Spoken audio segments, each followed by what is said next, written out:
15 August 1977, পৃথিবীর কোটি কোটি মানুষ যখন সম্পূর্ণ স্বাভাবিক একটি রাত কাটাচ্ছিল, কেউ জানে না ঠিক সেই মুহূর্তে মহাকাশের গভীর অন্ধকার থেকে পৃথিবীর দিকে ছুটে আসছে এমন একটি সিগন্যাল, যা আগামী 50 বছর ধরে হিউম্যানিটির সবচেয়ে টেরিফিং স্পেস মিস্ট্রি হয়ে থাকবে। ওহিওর একটি নির্জন অবজারভেটরি, একটি পুরনো রেডিও টেলিস্কোপ আর কম্পিউটারের পেপারের উপর ছাপা মাত্র 6টি ক্যারেক্টার 6EQUJ5। কিন্তু ভয়ঙ্কর ব্যাপার হলো, এই কোড কোনো সাধারণ সায়েন্টিফিক ডেটা ছিল না, কারণ সায়েন্টিস্ট পরে বুঝতে পারেন এই সিগন্যালের ফ্রিকোয়েন্সি, ইন্টেন্সিটি, এমনকি বিহেভিয়ার পর্যন্ত সবকিছু যেন ইন্টারন্যাশনাল ডিজাইন। আর সবচেয়ে ডিস্টার্বিং বিষয়, সিগন্যালটি এসেছে এমন একটি ফ্রিকোয়েন্সিতে যেটি কিনা শতাব্দী ধরে সায়েন্টিস্ট ইউনিভার্সাল এনিয়াল কমিউনিকেশন চ্যানেল বলে মনে করেছিলেন। তারপর মাত্র 72 সেকেন্ড পর সেটি চিরতরে ডিসঅ্যাপিয়ার হয়ে যায়। আর আজ পর্যন্ত পৃথিবীর কোনো টেলিস্কোপ আর কখনোই সেই সিগন্যাল ডিটেক্ট করতে পারেনি। কিন্তু কোশ্চেন হলো, সেটি কি সত্যি কোনো এলিয়ান সিভিলাইজেশনের মেসেজ ছিল, নাকি হিউম্যানিটি গত 50 বছর ধরে কমপ্লিটলি রং ডাইরেকশনে অ্যান্সার খুঁজছিল? কারণ সম্প্রতি প্রকাশিত নতুন রিসার্চ হয়তো প্রথমবারের মতো রিভিল করছে সিগন্যালের পিছনে সেই টেরিফাইং কসমিক ট্রুথ, যেটি জানার পর সায়েন্টিস্ট নিজেরাও স্ট্যান্ড হয়ে গিয়েছিল। সেই সময় পৃথিবী শুধু স্পেস এক্সপ্লোর করছিল না, মানুষ অ্যাক্টিভলি চেষ্টা করছিল মহাবিশ্বের অন্য কোনো ইন্টেলিজেন্স সিভিলাইজেশন আছে কিনা সেটা খুঁজে বার করতে। কারণ সায়েন্টিস্ট বুঝে গিয়েছিল ইউনিভার্স এত বিশাল যে এখানে শুধু মানুষই একমাত্র ইন্টেলিজেন্স স্পিসিস।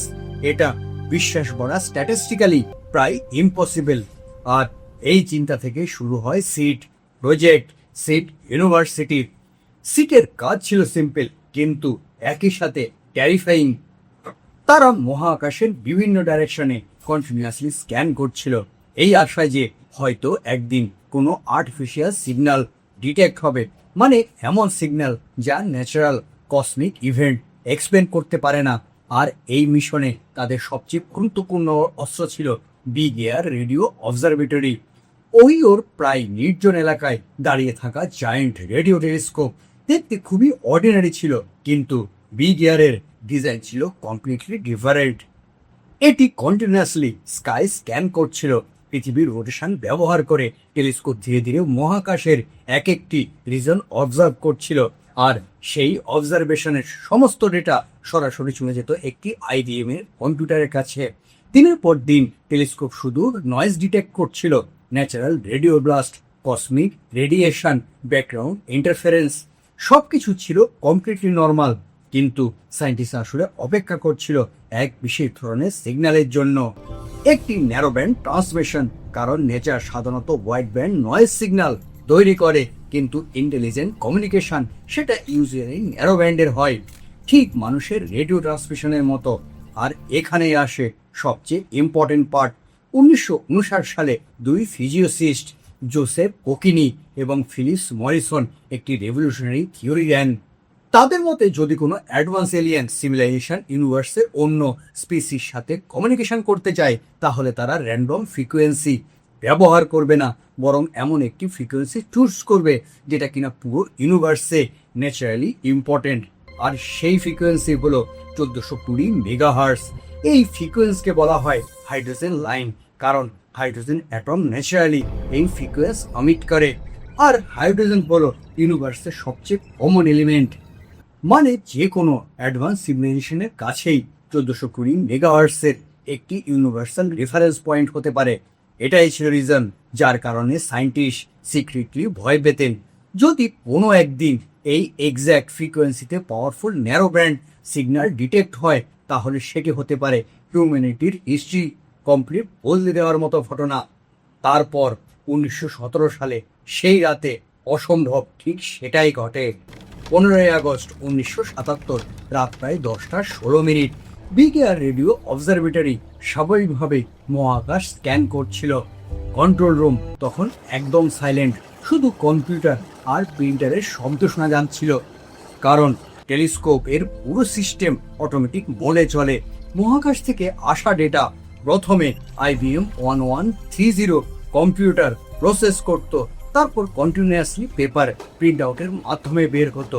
কিন্তু সায়েন্টিস্ট তখনও জানতো না কয়েক সেকেন্ডের মধ্যেই প্রিন্টার হিস্ট্রির সবচেয়ে মিস্টিরিয়াস সিগন্যাল রেকর্ড করতে চলেছে।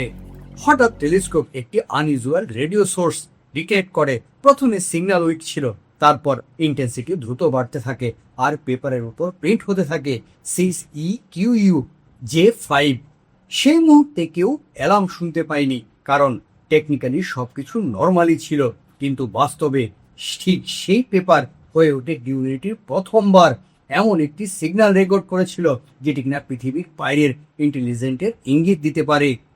কয়েকদিন পর অ্যাস্ট্রোনমার JR এহমান যখন প্রিন্ট আউট অ্যানালাইসিস করছিলেন, তখন তার চোখে আটকে যায় এই স্ট্রং কোডের উপরে। তিনি সঙ্গে সঙ্গে সেটিকে সার্কেল করেন এবং তার পাশে শুধু একটি শব্দই লেখেন, ওয়াও। আর সেখান থেকে জন্ম নেয় দ্য ওয়াও সিগন্যাল। কিন্তু সবচেয়ে ডিস্টার্বিং ব্যাপার ছিল সিগন্যালের বিহেভিয়ার। 6EQU-J5 কোনো হিডেন এলিয়ান কোড ছিল না, এটি আসলে সিগন্যালের ইন্টেন্সিটি প্যাটার্ন। প্রতিটি ক্যারেক্টার 12 সেকেন্ডস রিপ্রেজেন্ট করছিল, মানে পুরো সিগন্যালটি 72 সেকেন্ড ধরে টেলিস্কোপে ডিটেক্ট হয়েছিল।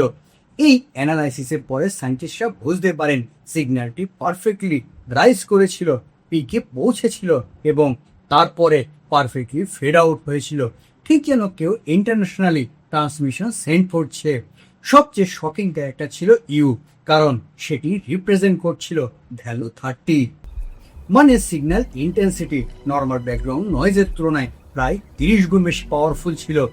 আর সবচেয়ে ভয়ঙ্কর বিষয়, পুরো সিগন্যালটি শুধুমাত্র একটি ফ্রিকোয়েন্সিতেই ডিটেক্ট হয়েছে, 1420 মেগাহার্টজ, এক্স্যাক্টলি সেই হাইড্রোজেন লাইন ফ্রিকোয়েন্সি যেটি শতাব্দী ধরে সায়েন্টিস্ট এলিয়েন কমিউনিকেশনের জন্য আইডিয়াল চ্যানেল বলে মনে করে এসেছিলেন। যদিও শুরুতে সায়েন্টিস্ট একদমই এলিয়েন থিওরি বিশ্বাস করেনি, কারণ তাদের ধারণা ছিল সিগন্যাল হয়তো কোনো ন্যাচারাল কসমিক সোর্স থেকে এসেছে, যেমন ব্ল্যাক হোল, পালসার স্টার বা অন্য কোনো রেডিও ব্লাস্ট, কারণ এই ধরনের অবজেক্ট পাওয়ারফুল রেডিও সিগন্যাল তৈরি করতে পারে। আর যখন রিসার্চার সিগন্যালের ডাইরেকশন অ্যানালাইজ করে, তখন তারা জানতে পারে এটি এসেছে স্যাজিটেরিয়াস নক্ষত্রপুঞ্জের দিক থেকে। প্রথমে মনে করা হয়েছে রহস্যের সমাধান হয়ে গেছে, কিন্তু প্রবলেম শুরু হয় পরে, কারণ ব্ল্যাক হোল বা পালসার থেকে আসা সিগন্যাল সাধারণত নয়েজি এবং ডিস্টার্ব হয়, কিন্তু ওয়াও সিগন্যাল ছিল কমপ্লিটলি ডিফারেন্ট। এটি ছিল এক্সট্রিমলি ক্লিন, ন্যারো ব্যান্ড এবং পারফেক্টলি স্মুথ। সিগন্যালটি ধীরে ধীরে ইন্টেন্সিটি বেড়েছিল, পিকে পৌঁছেছিল, তারপর ধীরে ধীরে ফেড হয়ে গিয়েছে, ঠিক যেন ইন্টারন্যাশনাল ট্রান্সমিশন পাঠিয়েছিল। আর সব থেকে শকিং বিষয়, এটি শুধুমাত্র 1420 মেগাহার্টজ ফ্রিকোয়েন্সিতেই ডিটেক্ট হয়েছিল। 1420 মেগাহার্টজ, যে ফ্রিকোয়েন্সি সায়েন্টিস্ট শতাব্দী ধরে এলিয়ান কমিউনিকেশনের জন্য আইডিয়াল বলে মনে করতেন। কিন্তু তারপর সিগন্যালটি চিরতরে ডিসঅ্যাপিয়ার হয়ে যায়। 1977 পরে পৃথিবীর কোনো টেলিস্কোপ আর কখনোই এটি ডিটেক্ট করতে পারেনি। আর তখনই শুরু হয় সবচেয়ে টেরিফাইং প্রশ্ন, যদি এটি নর্মাল না হয় তাহলে সেটি কে পাঠিয়েছিল? ওয়াও সিগন্যাল প্রকাশ পাওয়ার পর পুরো পৃথিবীতে একটাই প্রশ্ন ঘুরছিল, এটি কি এলিয়েনের মেসেজ ছিল? প্রথমে সায়েন্টিস্ট ভাবলেন এটি হয়তো আর্থ বেস রেডিও ইন্টারফারেন্স, কিন্তু বিগ এয়ার রেডিও অবজারভেটরি এই ইনভেস্টিগেশনে এমন কোনো কনফার্ম হিউম্যান সোর্স পাওয়া যায়নি। তারপর আসে ইন্টারস্টেলার ডুইক্লিং থিওরি। সায়েন্টিস্ট মনে করেন ডিপ স্পেসের কোনো উইক সিগন্যাল হয়তো টেম্পোরারি অ্যাম্পলিফাই হয়েছিল, কিন্তু লেটার অবজারভেশনে এই এক্সপ্লেনেশন সাপোর্ট করেনি। সবচেয়ে ফেমাস থিওরি আসে 2017 সালে। রিসার্চার অ্যান্টোনিও প্যারিস ক্লেম করেন সম্ভবত সিগন্যালটি কমিট হাইড্রোজেন ক্লাউড থেকে এসেছে, কিন্তু প্রবলেম হলো এই থিওরি এখনও ওয়াও সিগন্যালের আনইউজুয়াল পাওয়ার এবং ক্লিন স্ট্রাকচার পুরো এক্সপ্লেন করতে পারেনি। আর সেই কারণে আজও মিস্ট্রিটা কমপ্লিটলি আনসলভড। আজ ওয়াও সিগন্যাল ডিটেক্ট হওয়ার প্রায় অর্ধ শতাব্দী বেরিয়ে গেছে, কিন্তু 15ই আগস্ট 1977 সেই রাতে মিস্ট্রি এখনো পুরোপুরি শেষ হয়নি, কারণ টেকনিক্যালি মানুষ এখনো নিশ্চিতভাবে বলতে পারছে না সেদিন বিগ এয়ার টেলিস্কোপ আসলে কি শুনেছিল। একটি রেয়ার কসমিক রিয়াকশন, একটি এক্সাইটেড হাইড্রোজেন ক্লাউড, নাকি মানব ইতিহাসের প্রথম এক্সট্রাটেরিয়াল ট্রান্সমিশন। কিন্তু যতদিন না হিউম্যান আরেকটি ওয়াও সিগন্যাল ডিটেক্ট করতে পারে, ততদিন পর্যন্ত 1977 সালের সেই মিস্টিরিয়াস ট্রান্সমিশন স্পেস হিস্ট্রির সবচেয়ে হান্টিং আনসলভ মিস্ট্রি হিসাবেই থেকে যাবে। এই হলো ওয়াও সিগন্যাল নিয়ে অল্প কিছু কথা।